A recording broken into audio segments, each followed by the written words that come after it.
getting hit multiple times coming out of that bike section. More drivers coming to blows.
Well, hello and good afternoon, everybody. Welcome back here to Slow Motion Broadcasting, and welcome back to the Spec Racer Ford Weekend Warriors. This is round number 4 this season, coming to you today from Lime Rock Park. My name is Ron Maunz. Alongside me in the commentary booth is Charles Boshell. Guido Marzucchi is our producer for today's broadcast. Well, Charles, if we thought that race with the FFs at Watkins Glen was a bit crazy, I have a feeling this race will blow that out of the water. This is a madhouse in these Spec Racer Fords. Drafting, small track with not a lot of real estate to work with. This is going to be one of the most hectic races we have all season long, I feel. Yeah, Ron, absolutely. This is a very, very tiny track. It's one of our iRacing based content, so lots of laps you will do here if you're an iRacer. As you're working your way up out of rookies. But yeah, 34 cars on our grid today, looks like so far. So yeah, it's going to be, it's a lot of cars for this little track. And luckily we are on the, well, maybe luckily or maybe not luckily. We're on the fastest layout, no chicanes. So that will make for some very, very exciting racing, lots of drafting in sections, and probably lots of drama. I'm just going to call it now.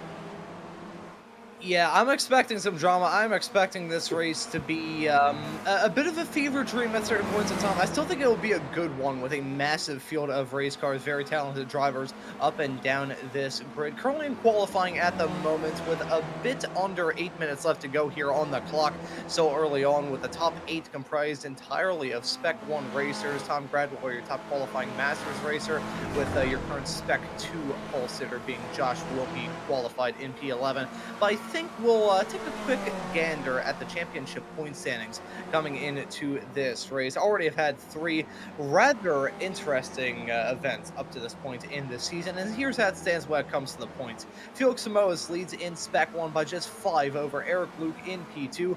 Marco Pinero is classed in P3. Jason Green and Kane Lasky round out your top 5 in Spec 1. We've had many different winners up to this point in this season here in the Spec Racer Fords. Last time out, though, it was Felix Samoas winning it, so that's part of the reason why Samoas, Pinero, and Luke are up there towards the top, based off the fact that they have taken the wins up to this point in the season. So that's how it looks over in Spec 1. We're going to move on now and talk about Spec 2 here, as this class has been rather interesting to follow as well, if not even more interesting than the Spec 1 category. It's close here as well, with Andrew Love holding on to the points lead. 170 is his total at the moment. Josh Wilkie slotted in P2. Kevin Adrian in 3rd.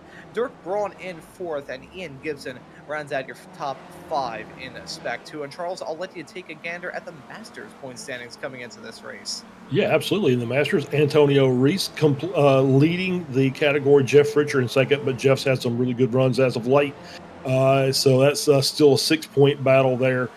Tom Gradwell, Brad Cathcart, 3rd and 4th, and Adam Bradshaw rounds out your top 5. Still pretty tight battle up at the front of this group.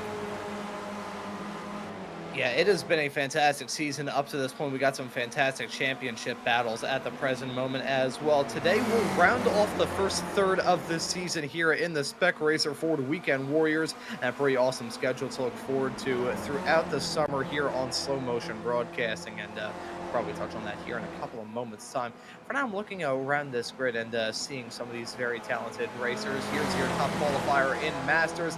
It's Antonio Reese heading his way down that start-finish straightaway. I want to eyeball here, figure out where Eric Luke is at the present moment, the sponsor of today's broadcast here of the Spec Racer Ford Weekend Warriors. He's heading his way up through the mid-sector, so I think I'll take this brief opportunity to talk about the races that we have coming up before we do an onboard lap with him here, Charles. But just looking through the likes of Horeth, Laguna Seca, Sebring, Oran Park, Magny-Cours, Road America, Long Beach, and Navarra to come here for this season. But here's the sponsor of today's show. It's Eric Luke, and let's do an onboard lap with him here, Charles. All right, so we're heading down the Sam Posey straight, across the start-finish line, making the run down into turn 1. Very, very treacherous right-hander, kind of really open, and then tightens up toward the end as you get through there, 1 and 2. And now we've got the turn called left-hander. So pretty straightforward, followed by right-hander. So they spared no expense with coming up with these corner names here at Lime Rock Park.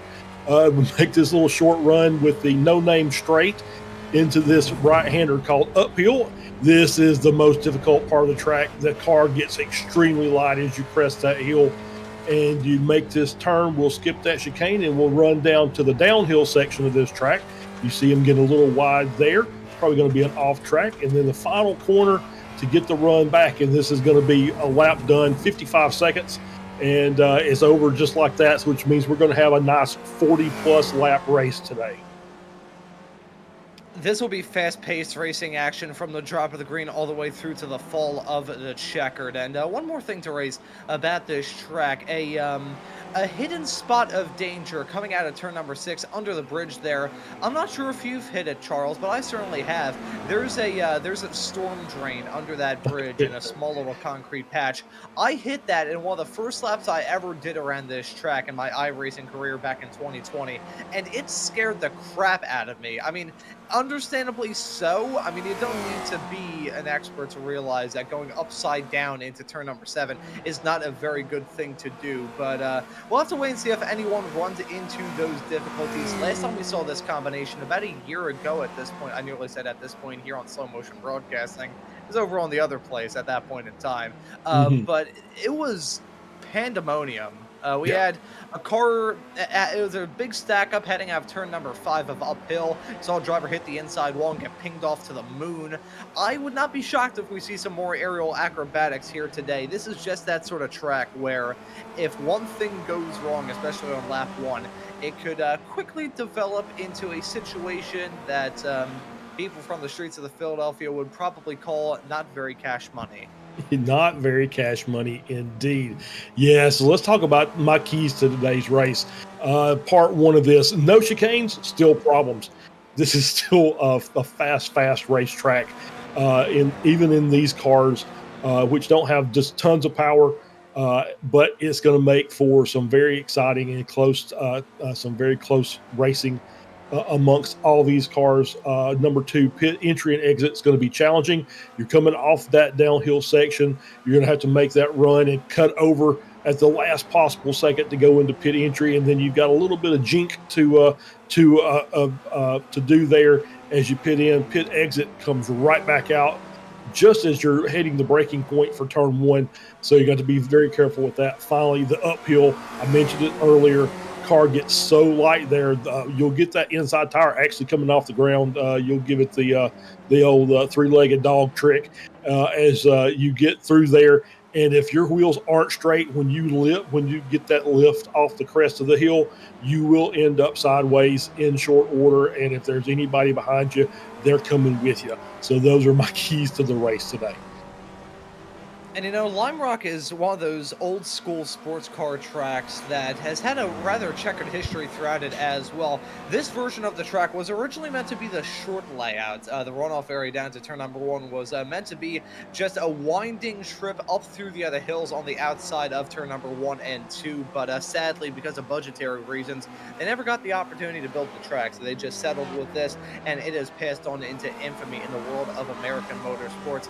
IMSA runs here. NASCAR's finally returned. They used to run here back in the 90s and 2000s, but ARCA made their return here a couple of weeks ago, and it's a fun track, this, and as someone from the Philly region of the SCCA, when I think of old school sports car racing here, I think of Al Holbert picking up some airtime coming out of turn number 5 through that exact same section that you described a couple of moments ago, Charles, as probably being one of the biggest points of trouble for these drivers in this race coming up. It's still in qualifying with about 15 seconds left to go on the clock. We'll let you know that Marco Pinero is your provisional pole sitter presently in the 16 car. The 160 of Jason Green is right behind in P2. You add in a 0 to his name and add in 2.5 tenths to his time to make up your front row presently. Kane Lasky qualified in 3rd. Felix Samoa's in P4. Antonio Reese is your top qualifying Masters racer right now, slotted in P5.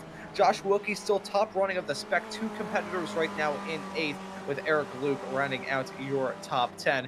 This is, though, a massively competitive field. You look at the gaps between some of these drivers, primarily between Lasky and Felix Samoa's 0.02 of a second.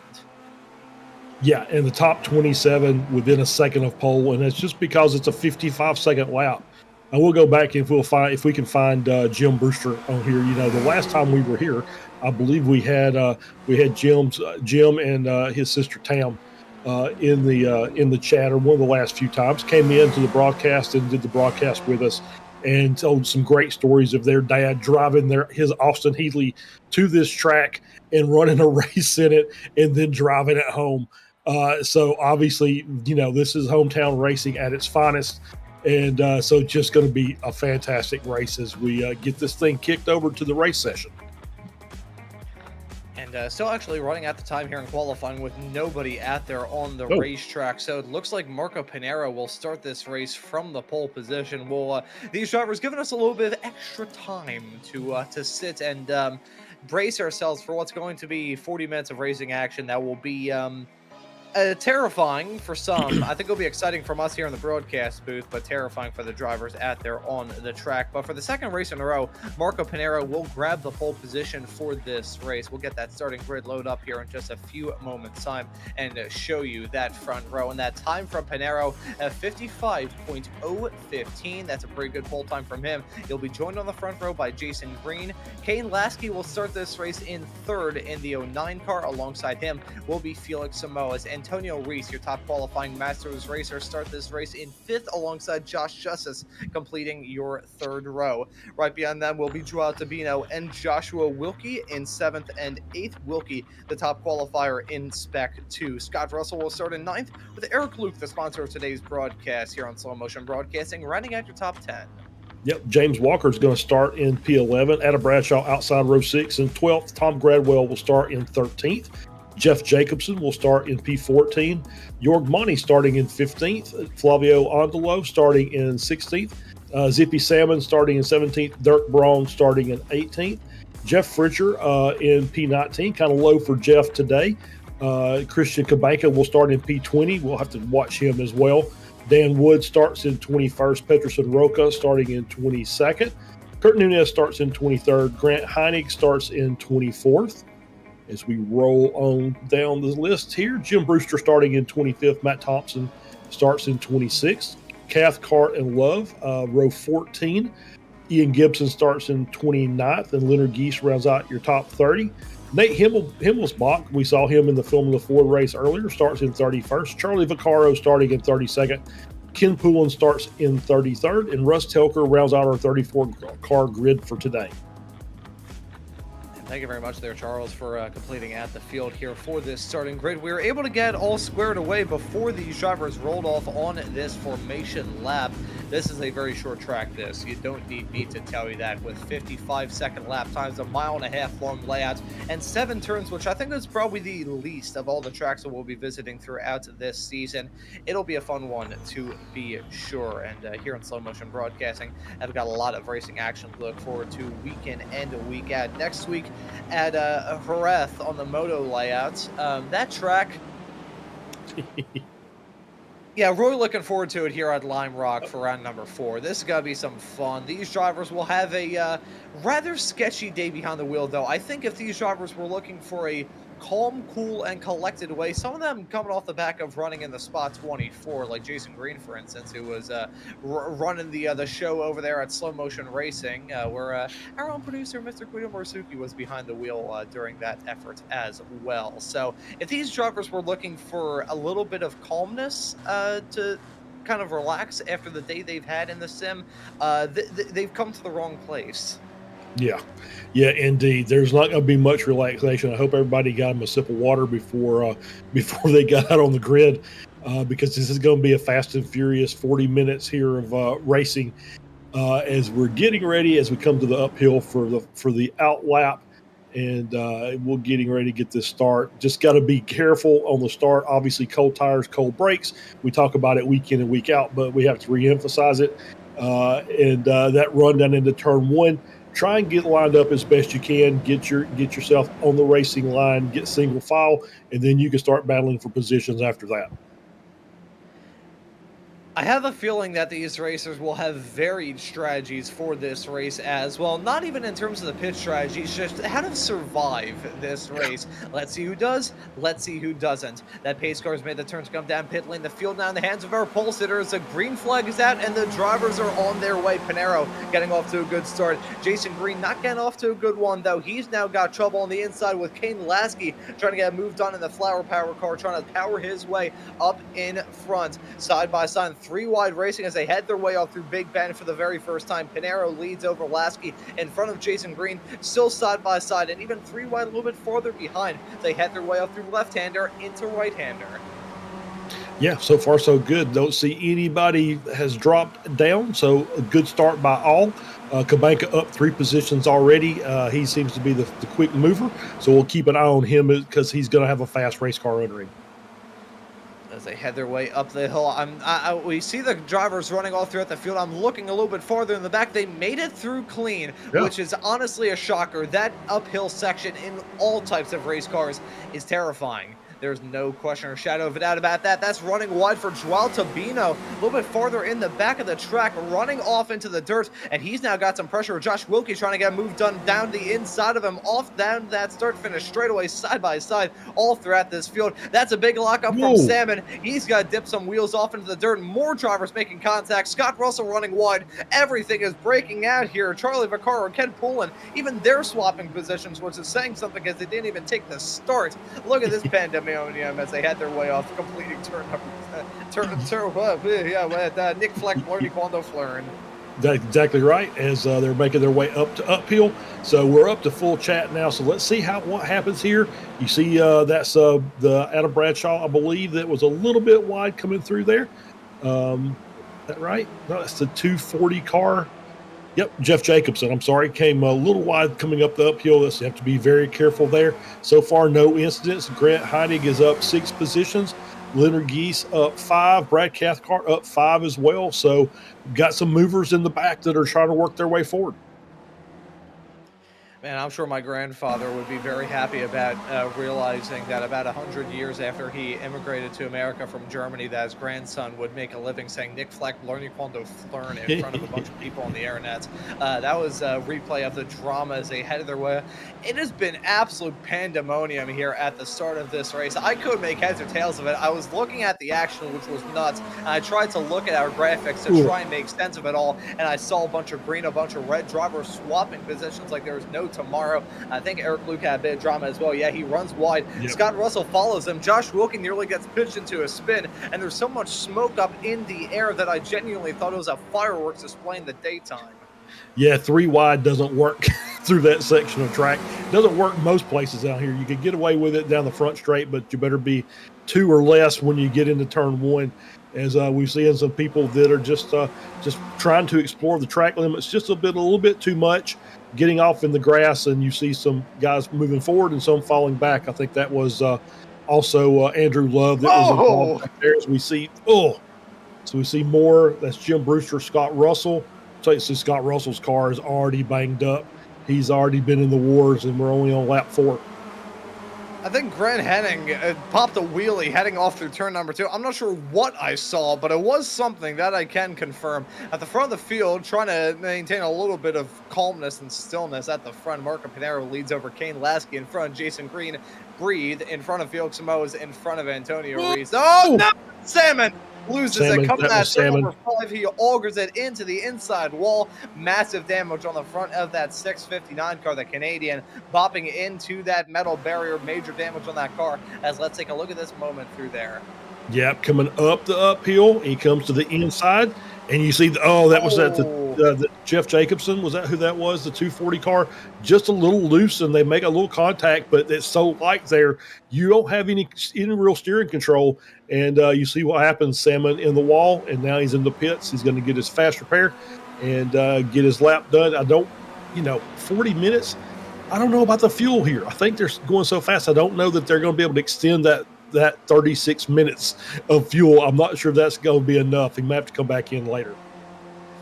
I think that may have been Nate Himmelsbach that was involved in that side-by-side racing with himself and Daniel Sam as they headed their way off through turn number 5. Russ Telker, he's made the call to come down pit lane. So, hey, if they can make it all the way through to the end with 36 minutes in a stint, Russ Telker's actually, he's not going to give it a whirl. He's out of this race. So that was can throw that out the window. What was the comment that I said earlier on? Take whatever I just said, throw it out the window. Yeah, that's what we can do there. So Russ Telker dropping out of this race. The first retirement after Charlie Vaccaro and Ken Poulin didn't take the start. And frankly, I can't necessarily blame them for that. This is a sort of race where I feel like I'm having a panic attack live on the air. Not actually, it just sounds like it, as we see that moment for Telker spinning through turn number 4. A brief moment of reprieve, because thus far in this race, I feel like I've had to speak like a cattle auctioneer. There you go. As we're on board here, back at the front, we got Marco Pinero, followed by Kane Lasky, followed by Jason Green. Felix Samoas, Antonio Reese, that's your top 5. They're kind of starting to get away just a little bit from the next group with the Bino Justice. So we'll see if those guys can they start battling up front. Those guys will obviously be able to get back in. I want to throw this out there as we've got a little bit of quiet here. Kane Lasky running in second place is going to be coming in and doing going to be a new rookie broadcaster here in a couple of weeks, doing a race with me for SRG in the F3s. And just want to let you know that the dude's got a little bit of experience. He's raced super bikes for 18 years, so he knows how to put something around a track. So he's got loads of experience. That's going to be fun as we see Cathcart off the track there through coming out of left-hander and manages to rejoin safely. He's dropped a few positions. And that show will actually be in about a week and a half's time here on Slow Motion Broadcasting. So stay tuned, folks. That'll be a good one. That SRG F3 series. I had the opportunity it's funny. I got the opportunity to be on lead commentator for the first ever SRG F4 show here on SMB as Jason Green went for a failed attempt to ascend down into Big Bend, locked up, nearly went off into the dirt, and he's dropped down like a rock. Was in P3, now drops down to P5. We're going to take a look at the moment involving Nate Himmelsback. This, I believe, is a replay of that moment with himself and Salmon, unless I'm very much mistaken.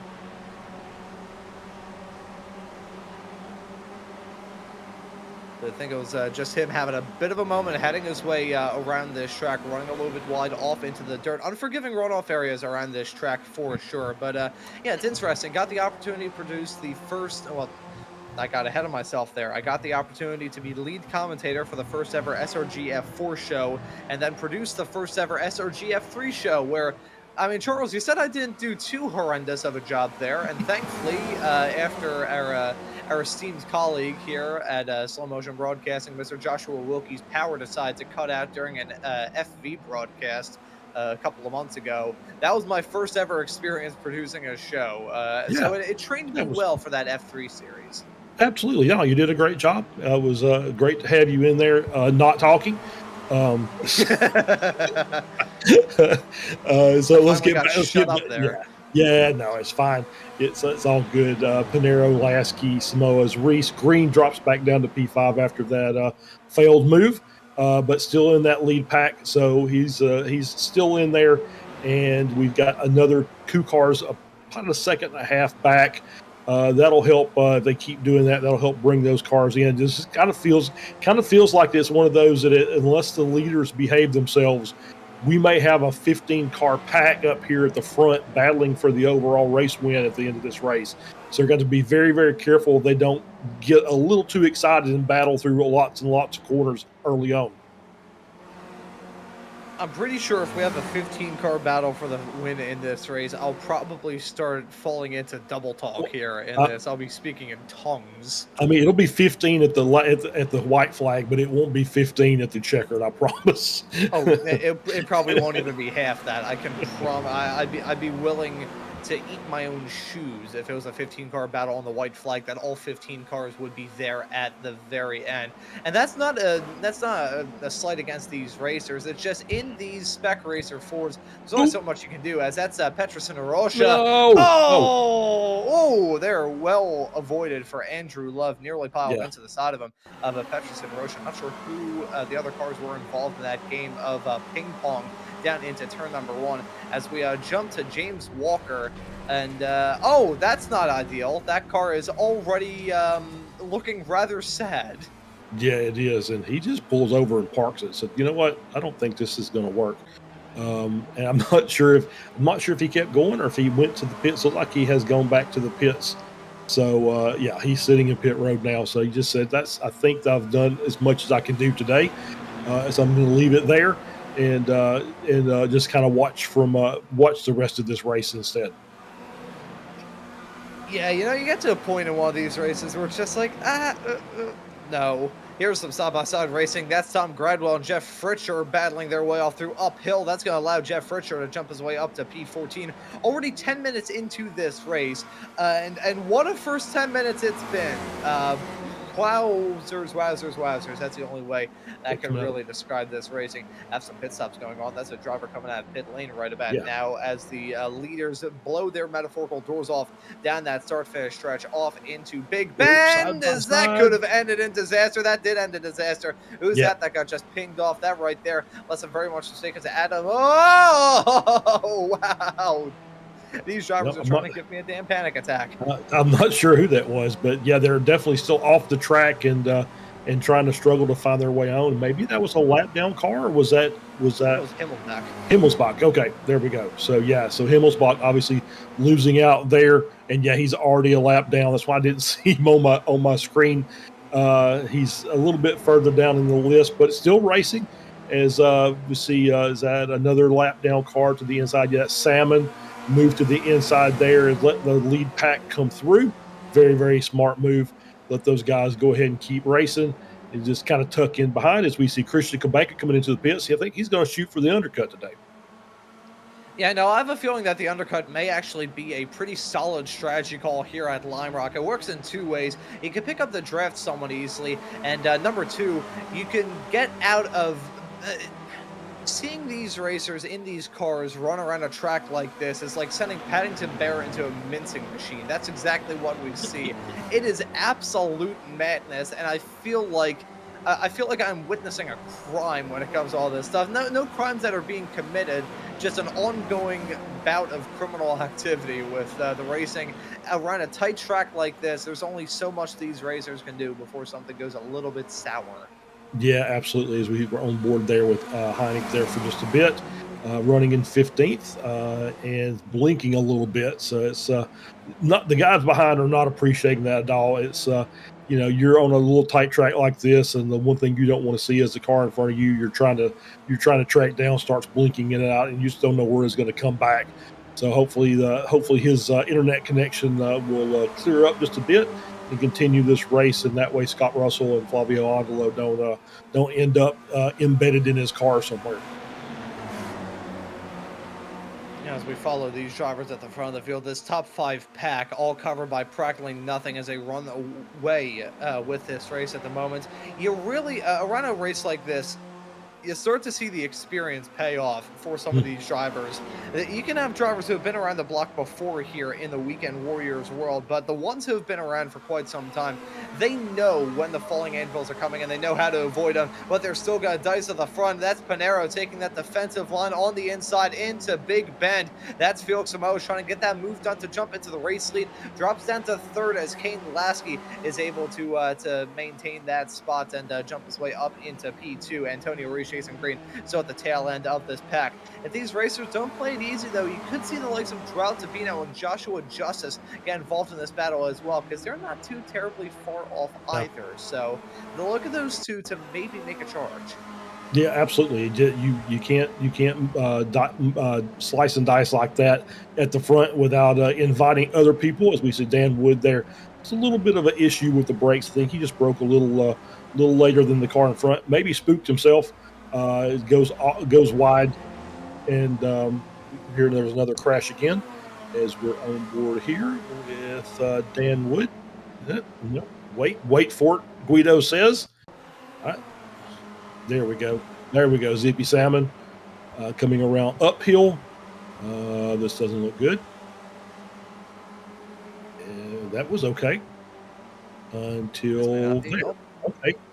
Yep. He just said that's enough. I don't want to fight that. I don't want to fight that anymore. Just pulls over into the chicane to park it, and so they done for Zippy, and he'll come back to fight again next week, hopefully, and we'll continue on with this battle up front. Now we'll just have to wait and see if he returns for next week's round at Jerez on the moto layout. That chicane. Oh boy, I think the West Bend chicane that we saw Salmon pull off on is actually better than the other chicane at Jerez, but that's neither here nor there. Here's a moment involving Nate Himmelsbach. Oh baby, that's a spin down to turn number 4, a half spin. That's a dangerous spot to be in. He just decided to pull into the pits. I think he decided to call it a day. Nate Himmelsbach had a good first half of the Formula Ford race. Then things kind of went to hell in a handbasket there. And here in the Spec Racer Fords, he has just been getting constantly hit with missiles, and now he's just sunk down to the bottom of the ocean.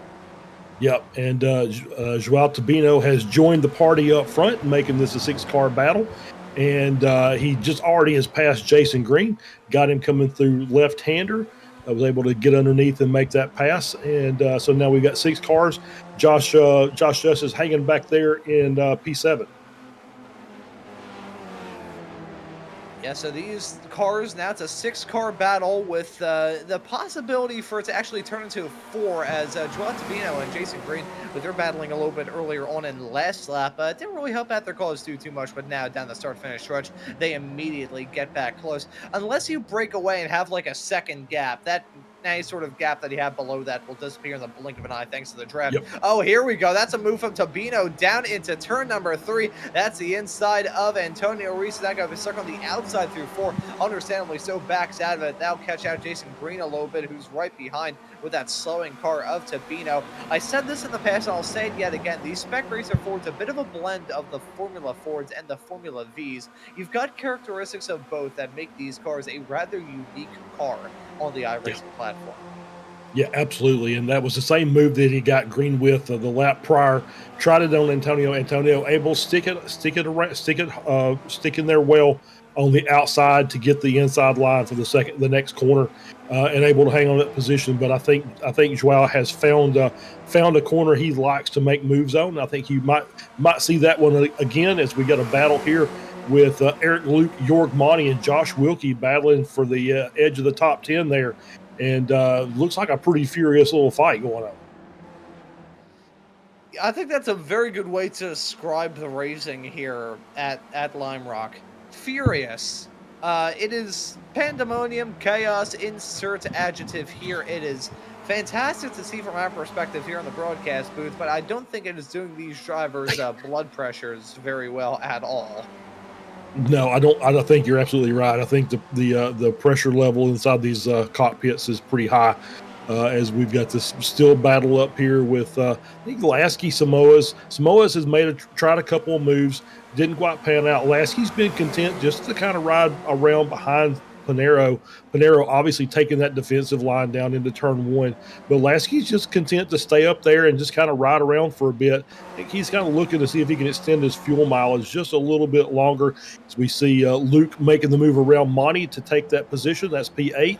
And now you've got Wilkie and Fritcher and Bradshaw and a host of others behind with their own little 6 or 7 car pack here, looking to see if they can capitalize on the mistake and maybe move up a spot or 2 before the pit stop.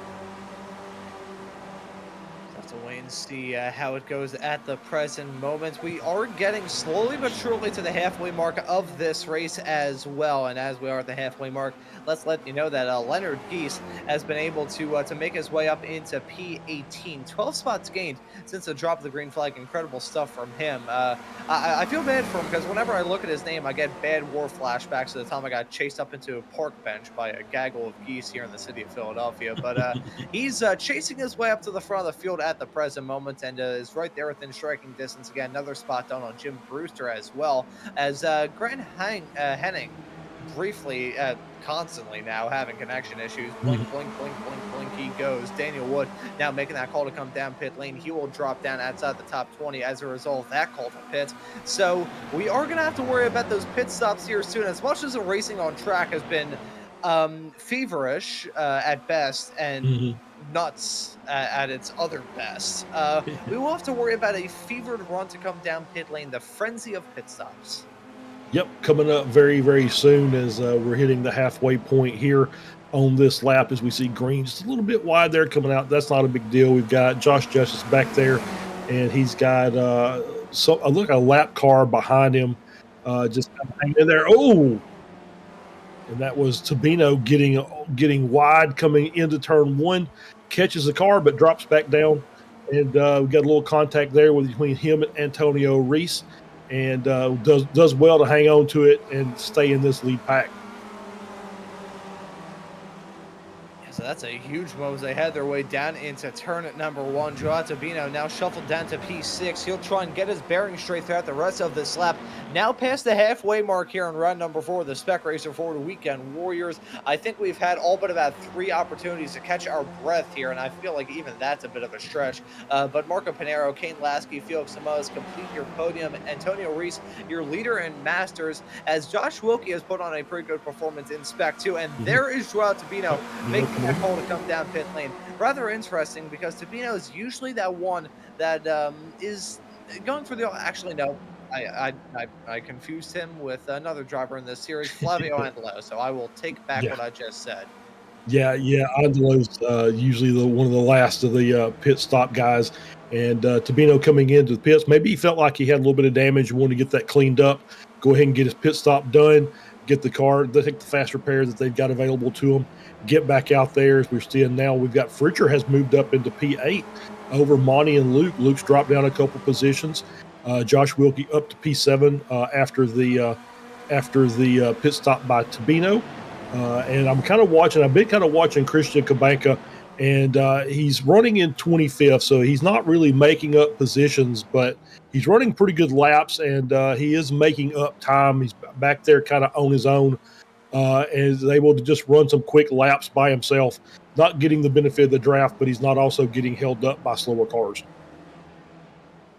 All by myself. That went a lot better than my last time I did any sort of singing stuff on the air. Oh, Guido, you didn't hear me trying to sing the national anthem during my time on the Spot 24 show earlier on. I think there's been some drama a little farther in the back. Eric, Luke, York, Monty, and Josh Wilkie all having their moment down into Big Bend. Let's see this. Oh, no. It was contact with Monty and Wilkie, and Eric Luke getting a piece of that action as well. Huge hits for all three of those drivers as they head their way down into Big Bend. That's going to be costly for all of them. Let's take a look at another view of this. Really nothing that Josh Wilkie could have done there. You can see that was Jeff Fritcher getting the move done on him. Monty tried to follow, and I'm sorry, I think that may have been on Monty there, if I'm being brutally honest. I think if you asked York, he'd probably say I shouldn't have done that. But I mean, he kind of had an overlap there, but that's never going to work. That was just a late move. He tried to follow Fritcher, and I think if you asked York, he would probably say probably really be apologizing already to Josh, and probably regretting making that attempt at a move there going into turn one, especially as the way that corner tightens up. It's going to end up being a one lane on the way out and just not quite enough there. But good move by Fritcher to get past Wilkie as we're on board here with Dirk Braun in replay mode. That's Josh Justice, and Josh getting loose. Dirk, I think, maybe kind of reacting to seeing the tail kind of kick out from Josh's car, and does a little heavier braking than he probably needed to. Catches that car, but costs himself a bit of time. Now, I gotta say, one thing that I feel like comes up a bit more in these races at Lime Rock compared to some other tracks is target fixation, especially down to turn number one. I've been the victim of it myself. I remember running in a Ray Esports preseason race a couple of years ago at this point. So that's a moment for Grant Heining heading his way through turn number 1 and 2. Spin as a result of that drama involving Monty, Wilkie, and Eric Luke. That's a big hits for top running drivers in all three of our classes, and that's a huge hit when it comes to the points as well. Well, it's overall not a very good day for Eric Luke. Things go from bad to worse for him. But yeah, I was going to share the story of me running in a Ray Esports preseason race about over a year ago at this point, back in the spring of 2024. Was running here at Lime Rock. I think it was I was in an old 2010 Mazda Miata Cup car, and ended up overshooting it badly down to the turn just because I got target fixation of a driver going off right in front of me. I feel like that's something that comes up a bit more here compared to some other tracks. Yeah, I think you're right. You know, the technical term for that is monkey see, monkey do. Is when you head down in the car, you just follow the lead. You're following the leader. He makes a mistake, goes wide coming out of the corner. You follow him and do the same thing. It happens a lot. And yeah, I think probably more so here because I think just because of the nature of the tight track is you say, okay, I'm trusting the guy to have the right line. I'm going to follow his line and see if I can do something. And the next thing you know, you're both off track and losing time to the other cars. I appreciate the technical terminology there, Charles. That was absolutely fantastic. Thank you very much for that. But yeah, it's something that pops up here at Lime Rock. I've seen it thus far in this race. But I wonder if that round of monkey see, monkey do may go on with these drivers making that call to come down pit lane. We have to think about that strategy here soon. These drivers will eyeball a pit stop within the next 11 minutes. And I am genuinely wondering if we'll see these drivers all make that call to come down pit lane at roughly the same time. Just about, I would say, probably about 3/8 of the field have made that call to come down pit lane. Matt Thompson and Peterson Rocha in P19 and P20 have not. Joao Tabino has, but from Tabino all the way up from Andrew Love to your race leader of Marco Pinero, none of these racers have made that call to come down pit lane yet. Keyword being yet. May end up seeing some more make that call to pit here soon. Yeah, if you know, it'll be a traffic jam if they all wait to the last lap and they're out of fuel to come in. I think I would probably want to not come in. I might want to come in with a car, but not with all the cars. I just think that obviously, I think you're going to be slower. You have to depend on the cars in front, match their pace as you come into the pits, or make a brave move to try and do a pass on pit entry, which is even worse than trying to make one on the track. So I think I would want to come in, by myself if I could, or maybe just one person come in with me to maybe draft with. We get on the track by ourselves, we can at least have the draft available to make up a little bit of extra pace.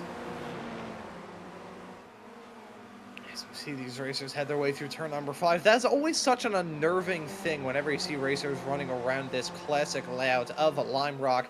It's better than the chicanes heading off through there, because those chicanes feel like something straight out of a kart track, but that's neither here nor there, as we're going to see Felix Samoas and Jason Green make that call to come down pit lane together. So 2 of the front 5 now breaking away. We saw already in this race a call to pit from Joao Tabino, but outside of him, it's now been 2 more of that original 6 to come down pit lane, along with your P2 runner and Masters at one point of Jeff Fritcher. Yeah, I think that was the right call by those guys. They're probably in the Discord channel together talking and plotting strategy. They said, let's come in on this lap. We'll come in at the same time. We'll use each other for draft help on the way out. And hopefully they've got their fuel numbers right. Looks like that they are. And they're within a half second of each other on track. So they'll be in good stead there. Jason did get the jump on Felix by virtue of taking about a second and a half less fuel on the pit stop. So he has taken the position from Felix during that, as we see the leader coming in now, Pinero in the pits.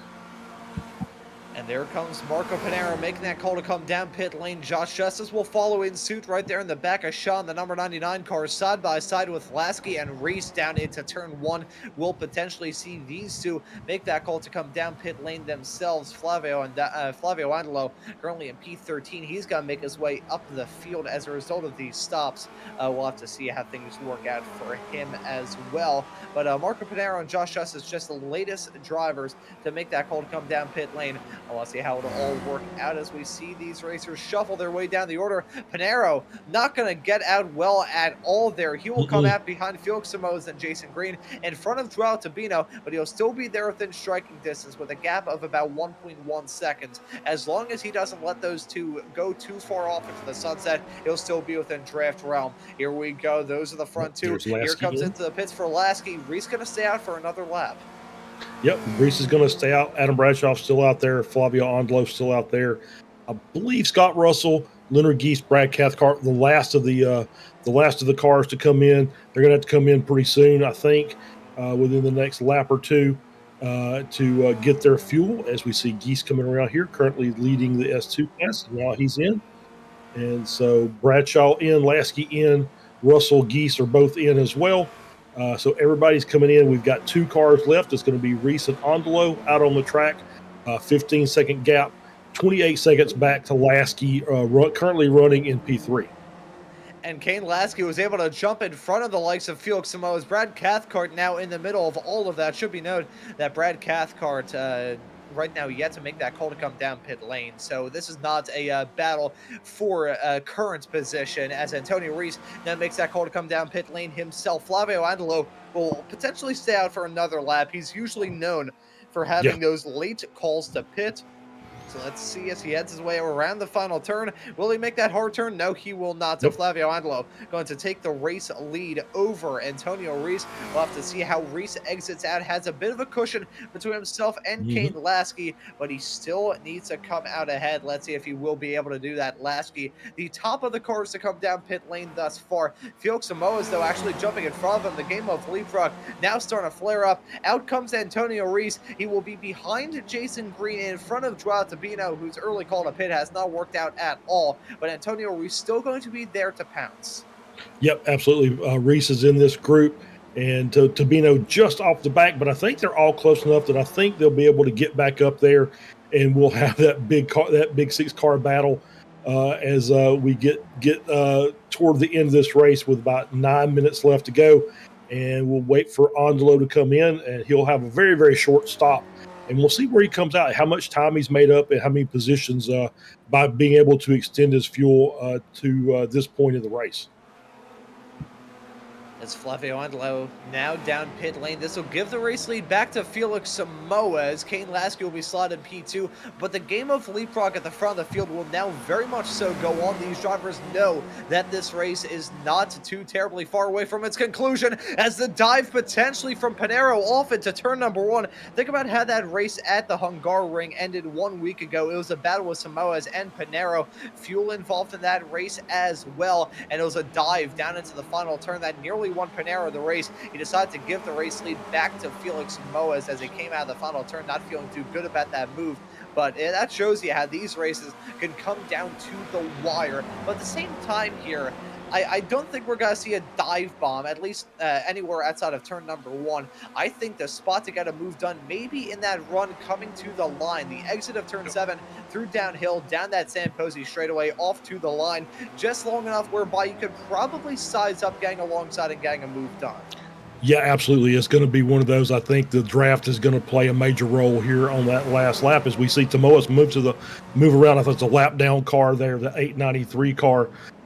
As they were making that, as Ian Gibson, as they were working their way around him. Just want to follow up Christian Kabeka, one of the first cars to come in. I think he was around P14, P15, done his job right, undercut working perfection. Coming out, he's in P8 right now.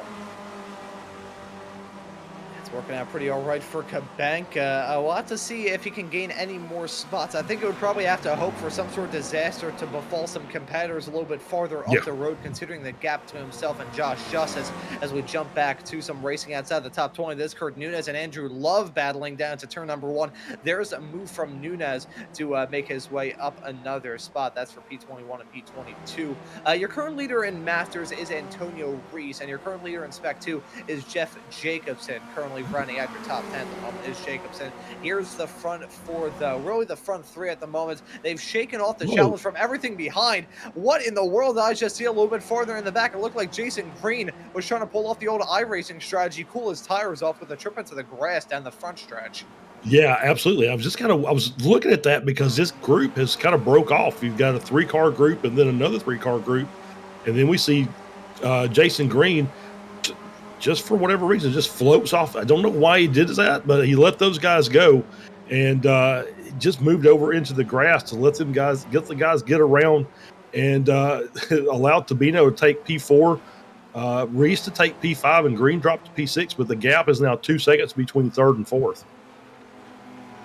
Yeah, so cool. Rather interesting to see that split. I think it was just too big of a gap. You know, once you get around that 1 second margin, that's when it's a bit more tricky to try and break away and really close up to the cars a little bit farther up the road. That's Pinheiro jumping in front of Kane Lasky with a run down that start-finish stretch off into turn number 1. It's now Samoas and Pinheiro, P1 and P2. Lasky in 3rd, Joao Tabino in 4th. Antonio Reese and Jason Green round out the front 2 packs, with Green losing out on a lot of time. I'm not sure what the deal is with him, whether or not he's running into some sort of fuel-related difficulties, possibly just deciding to take it easy towards the end of this race. I'm looking through right now. No outstanding black flags for anybody in this field. And again, usual case here in the Weekend Warriors, 18x to limit for the DQs. And I had a feeling that would potentially be a problem, but I think there may be something worse going on there for Green. He is dropping down like a rock thrown into a pond.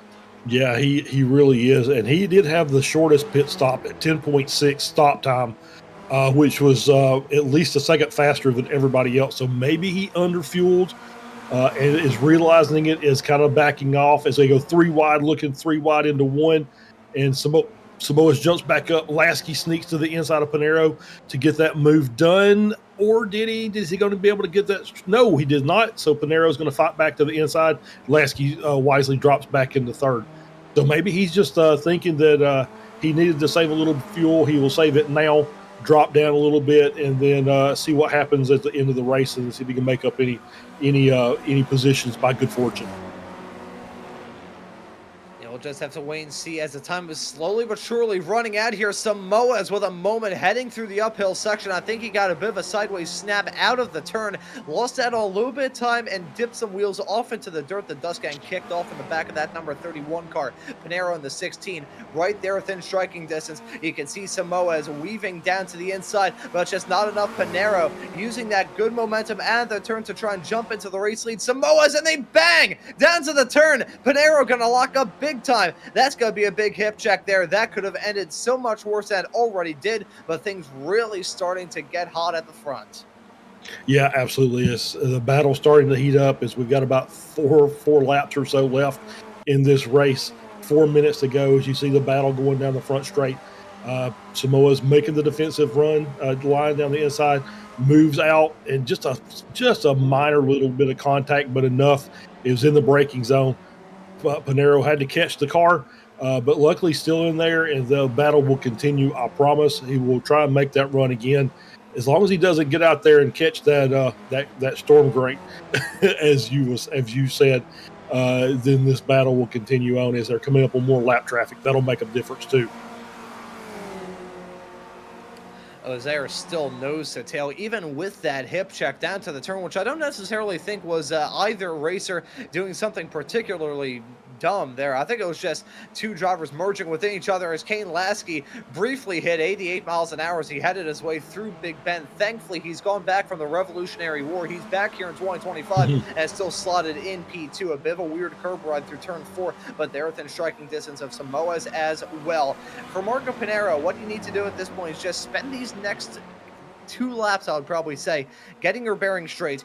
Be in a good spot to do well at the end of this race. You don't need to throw caution to the wind right now. Wait until the last lap. Set yourself up well over the next few laps, and make sure you don't use up your stuff too badly. I'm sure the tires on that race car, as a result of that moment down to the turn, are feeling a bit sad, but this is not the time to pounce, really. I think you have to wait until at the very earliest 2 to go here in this race to try and get something done. I think we're on 3 to go at the moment. Pinero, though, really proving that he's here to fight. Just set the best lap of the race last time by at a 55.2. That is a stormer of a lap time there from Marco Pinero. That was only 0.2 of a second slower than his qualifying lap. So Pinero really on a charge. He really is. And yeah, they've got to get through. I've got Matt Thompson in front of them as we got a spin there. That's Tabino around. Not sure what happened there. We have another slow car. Looks like it's just Tabino, but that was kind of weird. Let's see if we got Antonio Reese right behind him, and he looks like he's going to do it on his own. Yeah, so you see him just kind of the car. Apparently, those rear tires were just overheating, and he did his best to hang on to it, but the more you slide, the hotter they get, and the next thing you know, you have no control, and so that's going to be Tabino dropping down. He takes him out of any thoughts of getting into the champion or into the win fight here. So we've still got these 3 cars, and as I was saying, you've got they've got through Matt Thompson, they've got Peterson Roca up in front. They're going to have to clear him and try and maintain all their pace and not get passed by the cars behind. And a black flag as well for Joao Tabino. He's made the call to come down pit lane. The white flag will be in there. This upcoming time by Samoa still leads over Lasky, over Pinero. And we'll note as well in reference to Jason Green, he's now dropped behind Josh Schuss's lap times have absolutely plummeted for him. Last time by a 57.9 while everybody else is in the 55s and 56s. And the reason why that was a multiple second shorter run through pit lane, probably struggling for fuel in that 160 car. But the white flag in the air, one more lap of racing action here at Lime Rock. Pinero running off into the dirt. He wants to find any way in the book to jump his way up into the race lead. Lasky and Samoa's running nose to tail. Pinero not able to make a move done down into turn number 1. Some lap traffic a little bit farther up the road, I believe, unless I'm very much mistaken. That is the car of Peterson Rocha. I'm not sure if that car will get involved in this battle too much as they get their way through the mid-sector, through turn 4 for the final time. I think they may potentially catch up to that lap car just can't wait and see where they catch up to him, though, because that can have a big impact on how this race is going to go. Jason Green, he's made the call down pit lane. Not enough fuel in that race car for him to get to the end. Heartbreaker for the driver involved in the initial battle for the lead and potentially the battle for the win if he got that strategy nailed down right. Samoa, as he runs a little bit wide at turn number 4, he's got Kane Lasky right behind him, Pinero right behind him as well, as they head their way out of the final turn onto the start-finish stretch. It'll be a battle right to the line. Samoa's and Lasky, and Samoa's is going to go for the triple here this weekend in the Weekend Warriors, and he did it by the slimmest of margins, 0.04 of a second after 40 minutes of action. Well done, Samoa's. What a great race. Yeah, all the top 3 cars separated by 1/10, 0.09 of a second. So as you said, Jason Green underfueled, had to come in, finally just give it up and come in and take his medicine, and come in, get a little bit more fuel. As there were more cars coming across the track, Jim Brewster coming around. He's got Cathcart Wood in tow, and he's going to end up finishing in P16. So we see Green coming around to finish 19th overall. Nunez crossing, and we've got Tabino.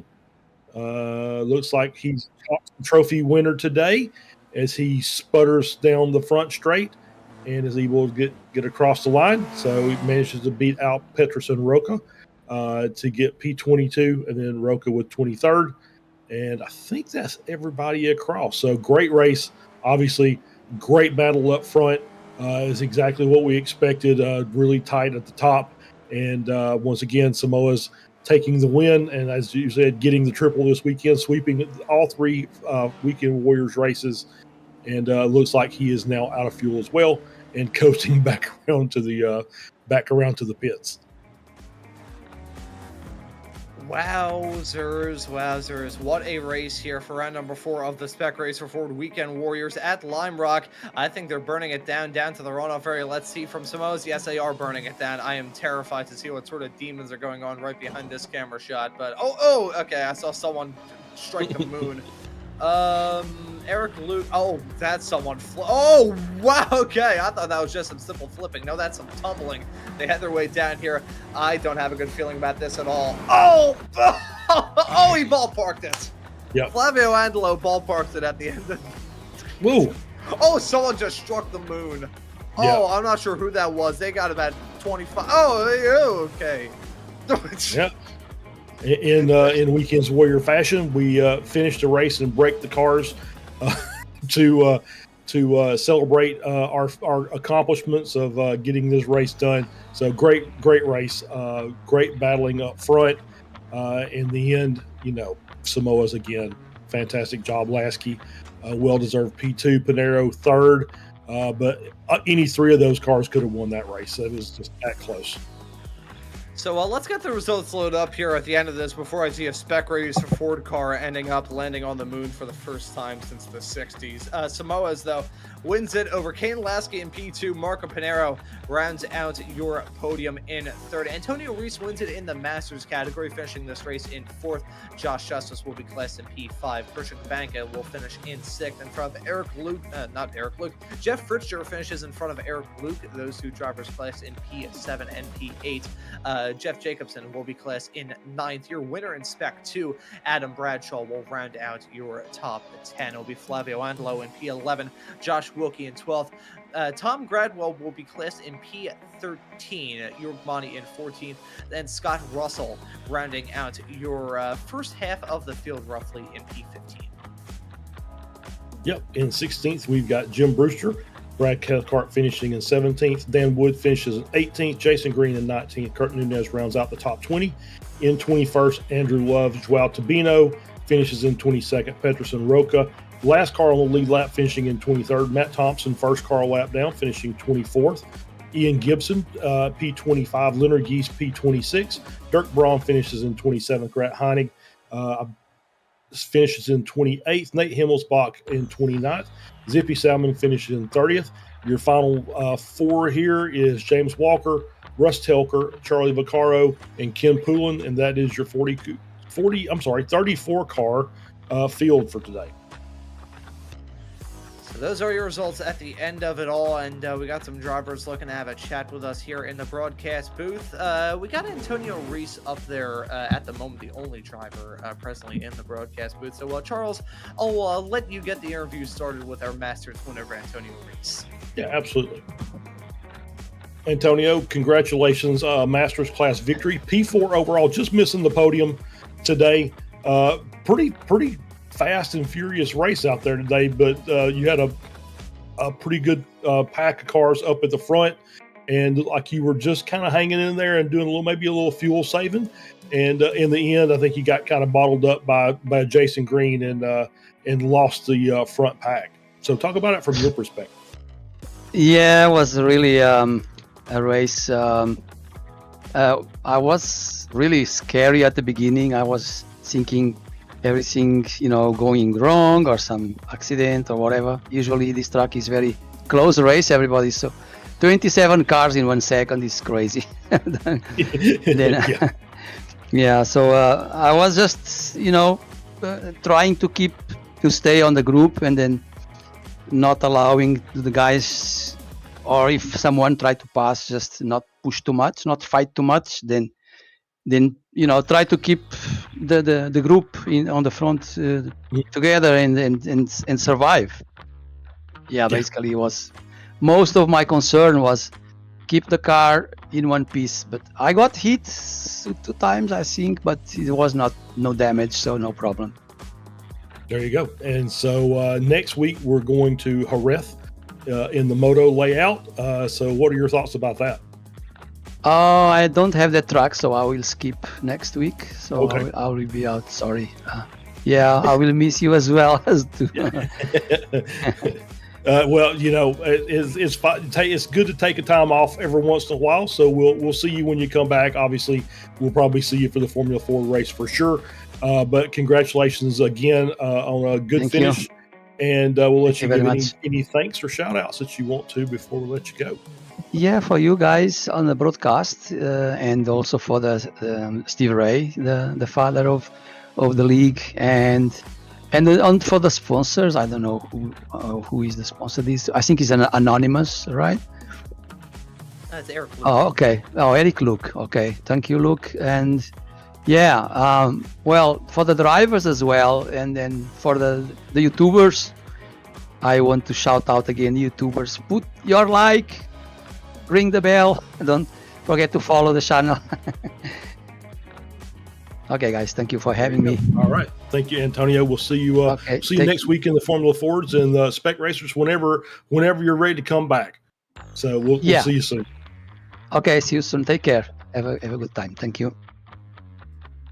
And that right there was Antonio Reese, your Masters winner at the end of this race. And I want to have a chat with the man who was able to pull off the triple this weekend. Won in the Formula Vs, he won in the Formula Fords, and he wins in the Spec Race. Sometimes I use the baseline. Sorry for dragging you in here. Really sorry about that. But welcome into the broadcast booth, and congratulations on pulling off the triple, man. How was it out there here for this Lime Rock Spec Racer Ford race? Well, there was crazy. I mean, as expected on this track, is always like this. Sorry, I got. Sorry, Guido, I don't understand what you're saying. I didn't understand.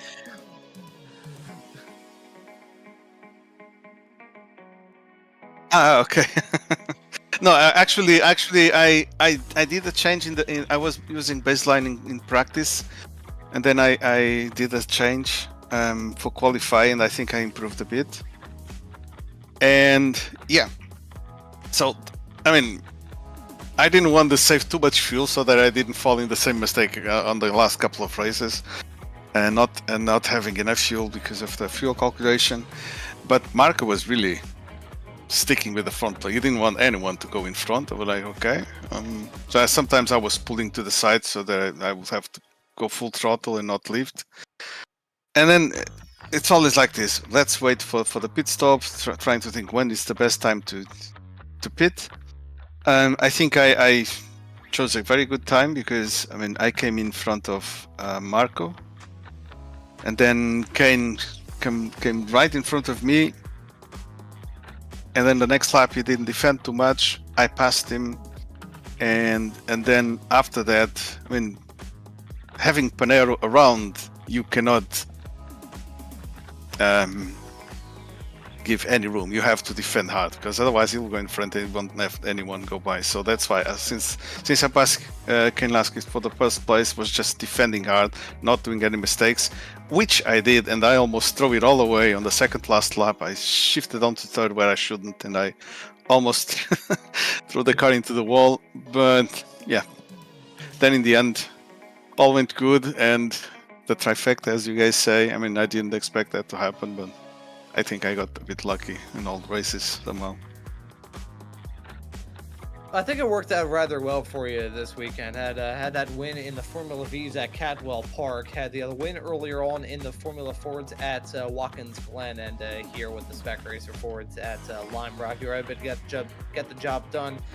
The 3 tracks that really don't have a lot of overlap in the world of racing. Just, I want to ask you about how it was like going from 3 races that were just kind of all over the place when it comes to the sort of skills you need to get the job done in all 3 of them.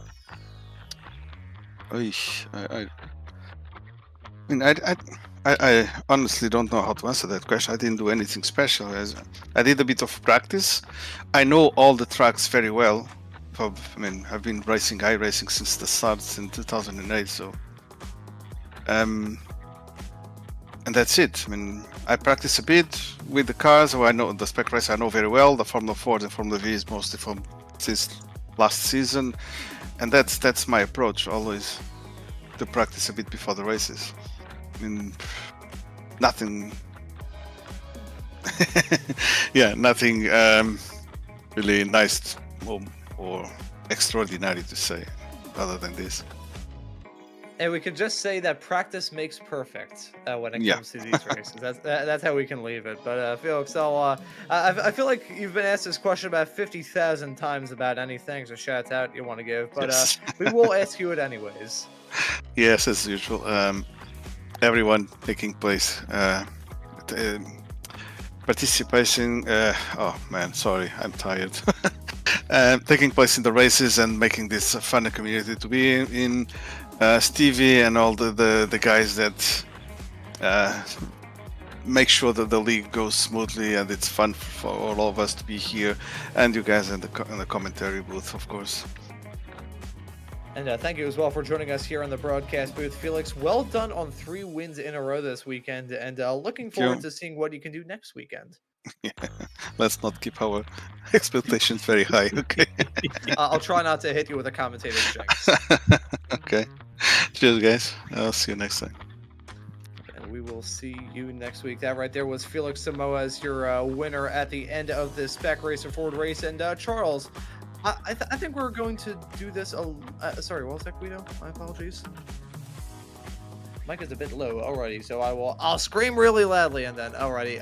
But I think we'll do this a little bit different here, Charles. I want to drag in Jeff Jacobson here into the booth to briefly talk with him, because we also have Kane Lasky up there. I want you to get some time to know each other before that SRG show in a couple of weeks' time. But we'll bring in Jeff here into the broadcast booth. Jeff, welcome into the commentary booth, man. Congratulations on your win in Spec 2. How was it out there? That race looked really hectic. That was a lot of fun. Oh, come on. Sorry. Yes, sir. That was a lot of fun, and I'm surprised I finished as well as I did. Thank you very much.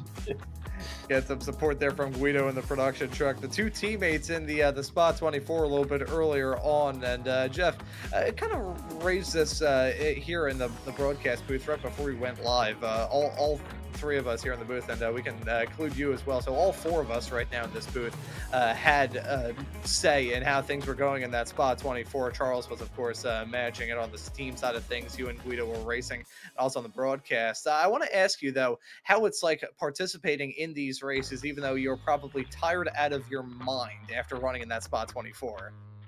Participating in this race, this was a lot of fun. Yes, my spa sprint stints, words are hard. Spa stints were yesterday morning, so I kind of got those done. So I got plenty of sleep. Unlike Guido over here, that's basically wrapped up the spa season for us as a spa race. But yeah, it was a lot of fun. I always enjoy racing the Weekend Warriors and everyone here. And nice to see you get the victory here as well. Win number 1 for you in the Spec 2 category. So I'm sure you're probably going to have some nice momentum rolling into the next race of the season at Jerez in 1 week's time. Going to be out there on track for that? And if so, what are your thoughts heading off into it? I hope to. I've never raced that track, so this should be really interesting. We'll see how I click with it. If I click really well with it, I'll be loving it. But I'm not familiar with the track. I don't think I've ever raced there yet, so I'm kind of looking forward to it, I suppose. It's interesting. Jerez, despite being an old F1 track, even in my broadcasting career, I think I've probably done about 3 or 4 shows ever at Jerez, and even I think that's a bit of a stretch. So it's not really a track that gets a whole lot of use. I personally think it could probably go with being base content, but I'm not at iRacing, and I'm not the one making money off of that track being bought. But hey, Jeff, we'll let you give any thanks or shouts out before we let you go and celebrate this win. Just a shout out to everyone in the league for making the league what it is. And there we go, man. Always nice to see the work that goes on behind the scenes with Stevie and everyone making these races possible. It's been a brilliant start to this season, and got that win here in round number 4. So looking forward to seeing you hit the track in Jerez, Jeff, and we'll let you get some a bit more rest in after the other race at Spa. Even though you got some rest, we'll let you get some more. Sounds great. Thanks, guys. And that right there was Jeff Jacobson, your Spec 2 winner at the end of this race. And here we go, Charles. I will drag in our P3 finisher at the end of this race, and our now colleague here at Slow Motion Broadcasting, Kane Lasky, into the booth. Yeah, let's bring Kane. Kane, hey, congratulations! Welcome into the broadcast booth for interview. Obviously, we'll talk about the upcoming stuff in a bit. But hey, P2 today, great battle up front between you and Marco Panero and Felix Samoa. So talk about it from your perspective. Yeah, today was a really good race. This track in general is one of the tracks you have to very much be aggressive in order to get the lap times, but you also have to be very precise. And I was able to get a good quali today, which often hampers my results, because if you qualify in 6th or 7th and anybody tries to make a move on you in the first lap, it's really easy to lose these guys. So I knew I had a good shot when I qualified P3, and my strategy was just don't lose any positions and fight it out at the end. And yeah, everything worked out pretty good. It was a pretty intense race and pretty exciting as well. And yeah, I noticed that usually, sometimes I would say, close to the fastest pace. But these last few weeks, I could see that Marco and Felix really have some serious pace.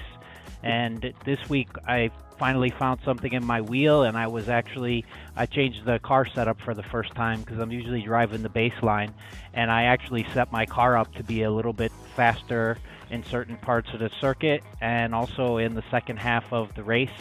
And it worked out pretty good, except you don't really know until you get into the race. And the only place that I think Felix was faster than me was the last corner, maybe the 2 last corners. So I knew pretty early on I wasn't going to be able to draft him to the line to win.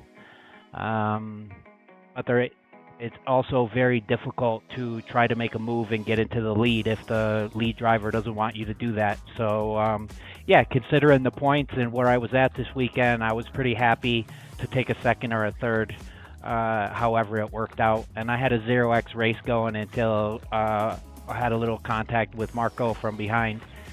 And in general, it was an awesome and exciting race. I enjoyed it so much.